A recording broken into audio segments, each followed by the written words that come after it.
Hello everyone, I am Muhammad Abdul Haq and today we will understand about different layouts of Android. There are different types of Android layouts like linear layout, relative layout, constraint layout, table layout, frame layout, grid layout. Let's understand each layout in detail. What is linear layout? Linear means in a line, either horizontal or vertical. Linear layout is the most basic and easy layout of Android. It organizes its children into a single horizontal or vertical row. It creates a scroll bar if the length of the window exceeds the length of the screen. Moving on to relative layout.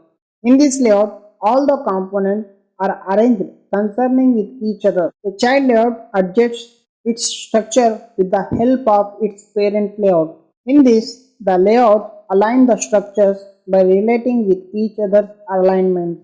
To remember relative layouts, we take examples of our relatives. As we and our relatives help each other to set up life, similarly, in relative layouts help each other set up their structure. We have understood relative layout with the best example. Now it's turn for constraint layout.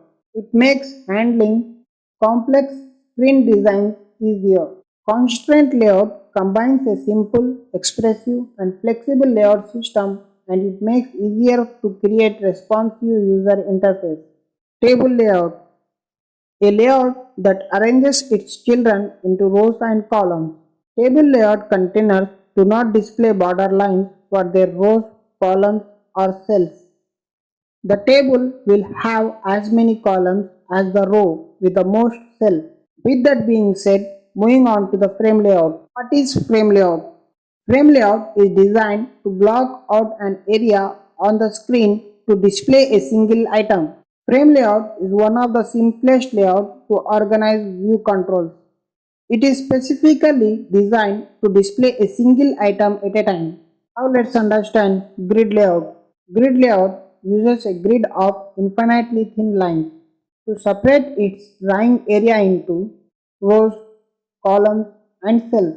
It supports both row and column spanning, which together allow a widget to occupy a rectangular range of cells that are next to each other.